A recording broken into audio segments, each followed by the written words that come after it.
Thank you, Megan.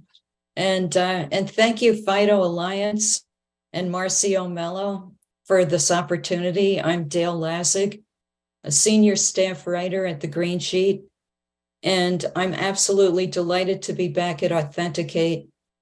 For a journalist, there's nothing better than a conversation with a true FIDO champion. Marcio Mello has led identity and authentication platform product across leading brands, eBay, Intuit, PayPal. I mean, basically, you look at the entire passwordless journey that FIDO has been on, and with every new iteration, Marcio and his team have been out there deploying at scale. And today we're going to look at why it's time to go from wait and see to making it happen with FIDO Passkeys, and how we can all accelerate the B2C passwordless strategy. Marcio, it's great to have you with us today. Thank you, Dale. Thank you for the great intro. I'm speaking here today as a FIDO champion, as someone that has had the privilege to be with FIDO since its early days, and who has seen the evolution, the perseverance, and the growth of the Alliance. And since the UAF and U2F days and FIDO2 and Passkeys, just seeing the growth of the Alliance and see large platform players such as Google, Microsoft, Apple, being part of the Alliance is just a privilege to have been part of this journey since the beginning and have had the opportunity to work in very large FIDO deployments at the companies you mentioned. I'm not speaking on behalf of the companies today. I'm speaking on behalf of my experience to share what I've learned, and hopefully some of these learnings will help accelerate your strategy to launch Passkeys and deploy that at scale. Thank you, Marcio. When I think back to when I first encountered FIDO, the solutions that I saw back in 2016, they were very device-centric, but they were also very cutting edge for the time. And I'd like to ask you, as you reflect on your journey with FIDO, all the way from hardware-centric to today's omni-channel authentication, what are some memorable milestones that occurred during that journey, and why are they significant? Oh, that's a great question. I think we need to go back to the fundamental of why the FIDO Alliance exists, and it's to really bring worldwide better options for user authentication than what we know. It's already time to put that to rest, like password-based authentication, knowledge-based authentication, and having the opportunity to deploy FIDO to the different ecosystems and entry points and types of deployments, depending on that environment, that set of user and customer needs. Yes, FIDO started with a very device-centric, the hardware keys that are incredibly important today for specific types of deployments and very large high-value accounts. And it's great to continue to have that option. We also, over time, started to see the need for us to have a success against passwords, to bring the FIDO authentication where consumers are, so we can get to that large-scale deployment. And that move from being on the device or a separate device to using more of your phone as the authenticator, and then bringing the authenticator into the browser through WebAuthn and the CTAP protocol, so users, consumers could access the local authenticator on the device from a browser, was a massive step in the right direction that we called WebAuthn. And I remember when as soon as we could, we started doing WebAuthn deployment at eBay, and saw the benefits almost immediately when users were able to use the familiar Face ID, Touch ID, fingerprint authentication on the eBay website. So they go to buy it now or to make a purchase or to list an item, they could authenticate on the browser using the familiar facial authentication or fingerprint that they already had been accustomed to use on the eBay native app. So these steps showed what I talk about, the evolution of FIDO, understanding that going from a very specific dedicated device to moving to the phone and then into the browser, and then finally to understand that to reach the scale we're looking for, you need to go cross-device and cross-platform, because that's how most users are living their digital lives.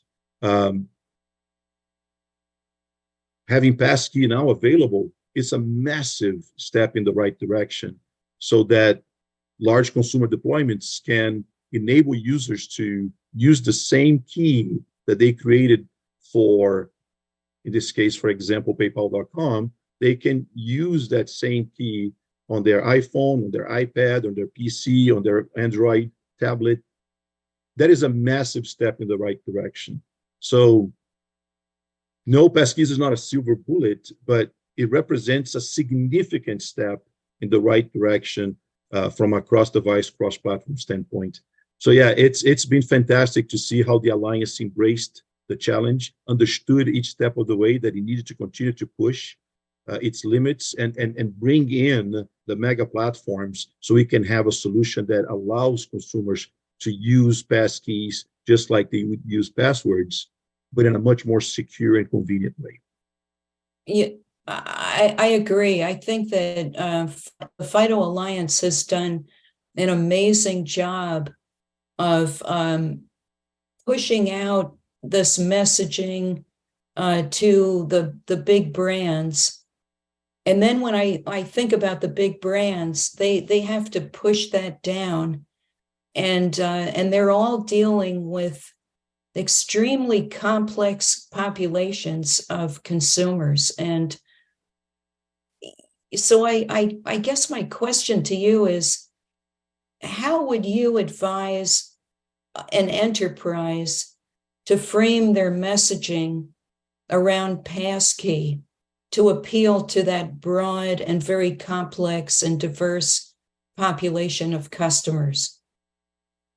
Yeah, it also starts with whoever is bringing the FIDO passkeys into one of the authentication factors that the company will support for each customers.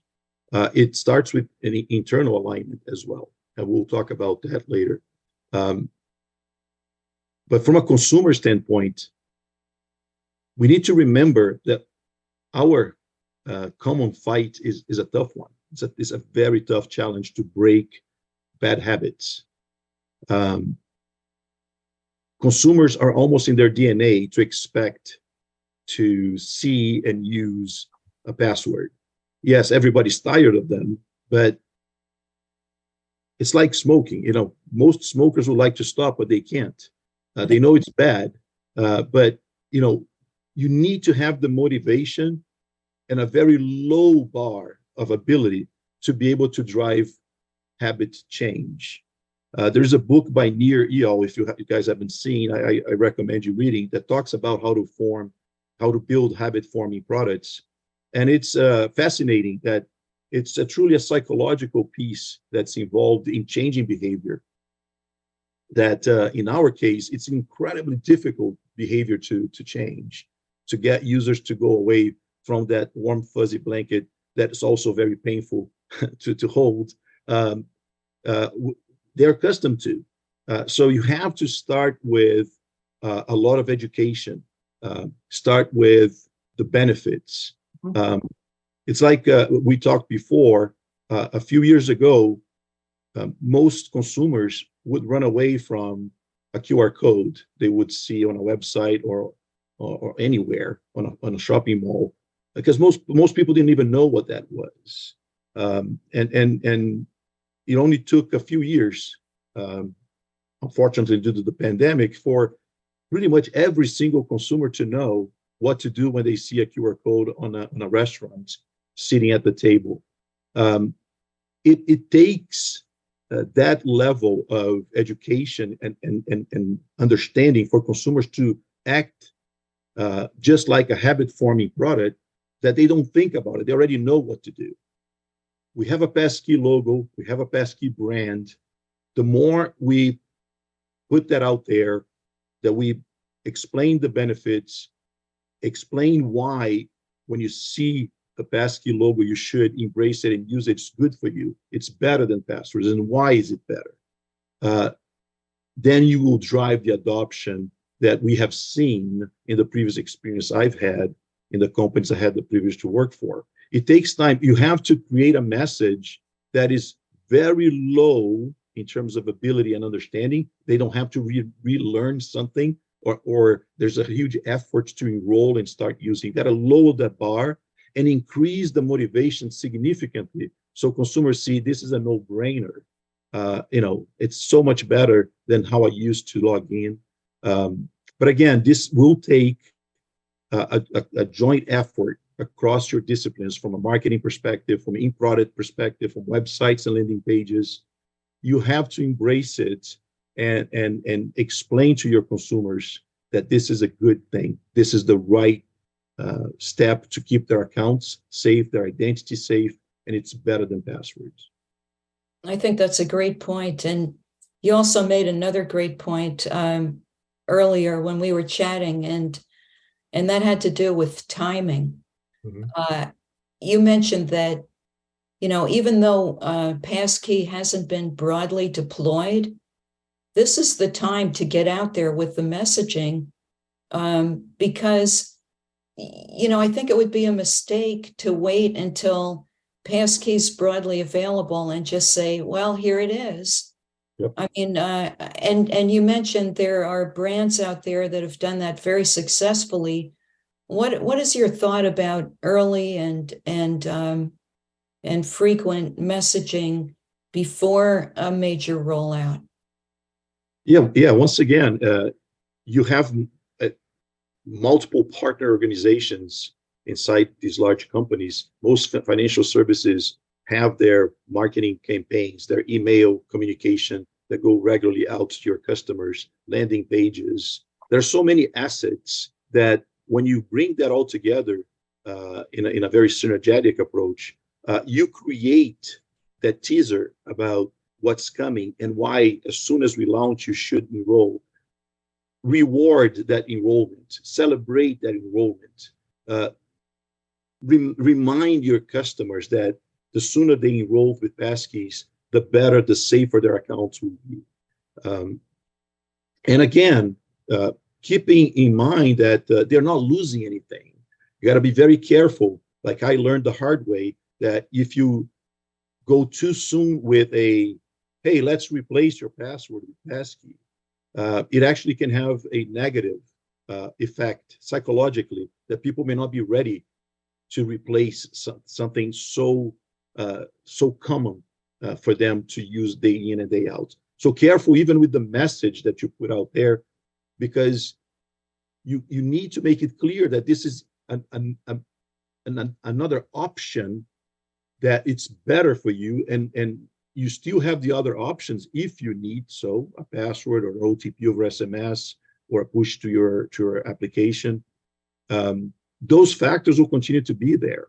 It's very important that when you introduce Passkeys, you don't add the message in a way that it may feel like you're subtracting, that you're having to give up something that you're very accustomed to. So careful, but you have to do that together with your, like I said, the different messaging mechanisms to generate excitement about the launch, to generate excitement about why they should enroll right away. And even better, if you can celebrate and reward for that action, because that's a good thing for the company. It's a good thing for the customer. So yeah, time spent educating and creating the excitement around what's coming. And then when it comes, it's not the first time the user heard about it. Because if it's the first time, naturally people will skip for the first time, right? I never heard of Passkeys. I don't even know what that logo is. There is obviously a resistance in the beginning to, why should I do it if I don't know what that is? So the fear of the unknown is very real. So you gotta ease that, lower that with education up front, and also on the messaging when you offer it. Offer at the right trigger point, entry point, where it's a no-brainer for the user to enroll because they don't want to deal with, for instance, a password reset flow again. I've learned that these entry points can be phenomenal in terms of conversion rates because you're associating the enrollment with Passkeys with a painkiller that you never have to deal with this pain again in the future, like the one you just went through right after a password reset flow. Let's enroll with Passkeys and you won't have to deal with that anymore. So again, lots of ideas and experiences that we tested along this journey that give us a lot of insights into what works, what doesn't work. And again, this is just the tip of the iceberg. We're still in the beginning of this journey, but I wanted to share some of those so you can use when you are about to deploy. Prepare upfront, educate upfront, and make sure your message is of positivity, that you're adding, you're making things better and not removing something. Does that make sense? Oh, totally. I mean, I think you made a great point that, passwords have become so ingrained as a habit that messaging needs to be early, incremental, incentivized, and just the value of getting it out now and making people aware of it and maybe rewarding early adopters is just going to set us up for success as we continue to roll it out. And also when it comes to improving the user experience, you also mentioned that you've seen some low-hanging fruit, and actually you described it as low-hanging watermelons. So I'd love to get your thoughts on a few of what are the low-hanging watermelons that you're seeing out there, and how can we leverage that? Well, I stole that low-hanging watermelons from the PayPal CTO. He was the one who mentioned that when we were reviewing some of the opportunities that we unveiled through the analysis of the multiple entry points and the nodes in the tree of sign up, sign in, the different entry points. So I urge all of you to don't take for granted that underneath a top level KPI like sign up success rate or sign in success rate or customer support calls or password reset flows, successful ones. If you see things in the high 80s, even low 90s sometimes, and you tend to accommodate that you think that's good enough. Challenge that. Look, double click, work with your data team, analyze the different nodes in that journey of different entry points where users sign in from a website, from a native app, from device A versus device B, operating system, browser, and the intent that the user is coming with. Most financial services companies have a very diverse ecosystem of customers and entry points and customer types and intent and behavior. If you start analyzing those nodes in more details in the journey, I'm sure you will unveil your own low-hanging watermelons, because some of these entry points, the user is coming with a device or a browser type or a user intent they may have not shown before. And those sign-in success rates go down significantly when something is off. And those good users are going to be put through a lot of friction. And you will see that perhaps it's not the largest volume for some of these nodes, but every little bit adds up. And moving 1-2 percentage points in a total KPI like sign-in success rate can literally represent hundreds of millions of dollars brought straight to the bottom of the business. I even joked with previous leadership teams that I worked with that we shouldn't be called a cost center anymore, that identity and authentication should be a profit center because we're bringing lots of dollars, lots of revenue back to the bottom of the business because you see sign-in success rate increasing, you see sign-ups being faster because you don't have to create a password from day zero. You've seen support calls getting reduced by literally millions of dollars. Over half of support calls in your average company is still related to account recovery or accounts being locked. because the good user cannot get back to the account. Now imagine if they have a passkey and they don't have to deal with that pain, what that can do to that KPI. So again, those low-hanging watermelons are going to unveil themselves if you go and double-click into each of the entry points and you map out where you see a lower sign-in success rate or sign-up or authentication, that by adding passkey, you move that KPI up significantly. So again, in this case, it's a multidiscipline effort, as most of the work you do here with FIDO and Passkeys. You need to work closely with your data team, really build dashboards that allow you to go to the next level of details and see where things are lower than the top level KPI, so you can find those opportunities.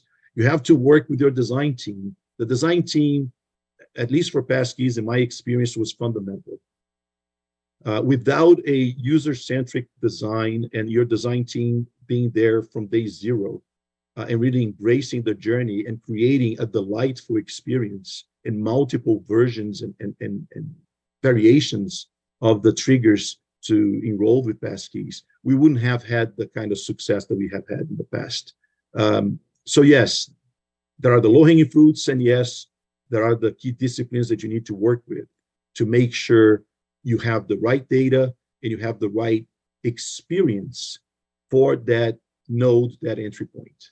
Sorry for the long answer, but I hope that helps. Oh, I love it. You took us through a very high level overview of the entire ecosystem. And I would love to kind of take a look behind the scenes. When I think about a big deployment like that, and you mentioned the dual roles of the data analytics and the design team that's very focused on user experience, could you share with us what are the major stakeholders who are typically involved in a large deployment, and how do you work across all of those departments and achieve consensus? Well, how much time do we have? Oh, I'm kidding. It is the key, no pun intended. But having a FIDO champion, like most of you in this call are, that you're bringing to your corporation, your company, the importance of embracing and being an early adopter and launch Passkey. Believe me, it's not going to be as easy as having a slide presentation, an email communication, and some data points that you can share with your stakeholders. It's going to take a lot more than that. It's going to take a lot of passion, a lot of love for what you do, understanding of the technology, the capabilities, but more importantly, really understanding what matters to your stakeholders across customer success, across engineering, across marketing, across design and data, and the different business units that you work with. It's very difficult, and I find it very difficult to believe that you just go to a business unit and say, we'd like to launch Passkeys, here's a presentation, and explain to you, and they will say, oh, yeah, I'm ready, let's do it. When can we ship it? It's going to be very hard to find that. It's going to take a lot more of the empathetic approach to understanding their current problems, the existing KPIs, how you expect to influence and help accelerate their strategy, make them better, and working across those teams on these common problems that Passkey will help address in a much faster and more convenient and delightful way to the customers. But it takes time. It takes a lot of effort for you to, as a champion, to deeply understand the business KPIs, to be empathetic, and to build a roadmap that makes sense. But if you have not only done the legwork upfront in terms of the pain points, in terms of the low-hanging watermelons, in terms of the designs and concepts that you can show as a proof of concept and a prototype, some of the analysis you have done with your data team and in your research team, the better prepared you are to explain why now, the faster and the easier it's going to be for you to reach that point of having your MVP plan bought in by all the stakeholders. And remember, in this case, the V in MVP does not stand for value. If minimum value product does not work, the V stands for viable. And it's very important because when you add a new factor, some folks think, I will just add the passkey to this particular entry point and we'll see how it goes. Well, remember, if it's available on an entry point, but not on another one, and the user goes from one entry point to the other and see a disjointed experience and passkeys available in one place, but not in another place, it can create that undesirable go right back to the old habit. So be careful, create an MVP that makes sense, focus on the breadth, not the depth, so that your customers see the value and get used to using passkeys on the entry points that they are accustomed to, and not the ones that you are able to.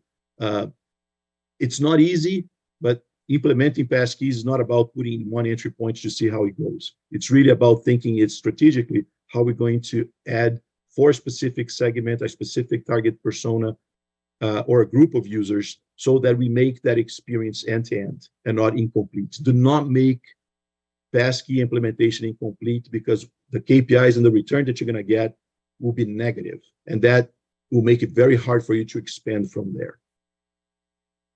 Absolutely, 100%. You know, it's interesting to me that you really have to build a case for basically every division, because every stakeholder is probably, you know, holding their business unit very closely to their heart. They have their plan. They know how they are planning to execute. You're basically asking them to pivot a little bit, but assuming that you do, and I'm sure you will, as you've done over and over again in your career, you achieve every buy-in from every division. How would you recommend that enterprises make Passkey an integral part of their brand and their customer experience? Yeah, again, it's back to even the vision and mission of the company, right? I mean, a lot of these companies in the financial services, it's about empowering people to achieve their financial goals and financial objectives. And passwords are becoming an impediment for that. Passwords and data breaches, identities that are getting stolen left and right, all the spoofing, all the phishing attacks and social engineering are becoming an impediment to the point where even the mission of the company is impacted. So standing tall and putting passkeys and the passwordless approach as part of our vision. A passwordless company is a better company. And educating your users that we are here and we have your back, and we're starting to build a user authentication experience that eventually will make passwords a thing of the past, should be part of your brand, part of your commitment to the success and the safety of your customers. And that's going to have a very positive result when it comes to the NPS scores and the confidence that your customers have. And more importantly, that you stay ahead of your competition. You don't want to be the company to be the last one to retire the username, password, plus an OTP over SMS to FA, right? You don't want to look old and outdated. You want to be in the cutting edge, bringing the best and the latest and greatest authentication. And passkeys represent that. It's the right step in the right direction to, show that your company is committed to customer success and customer safety. It's not the time, like you said in the beginning, to just sit and wait right now. It's time for the good guys that you have, your good customers, to get the red carpet treatment from your entry points in terms of sign up, sign in, and so on and so forth. It's no longer acceptable that you continue to do small incremental improvements on flows such as sign-in or password recovery, eventually, good customers will find a competitor that doesn't put such a painful flow or friction in front of them. You want to be showing that you're reducing time to sign up, you're reducing friction, you're increasing customer NPS and success, and continue to treat the bad guys as you should.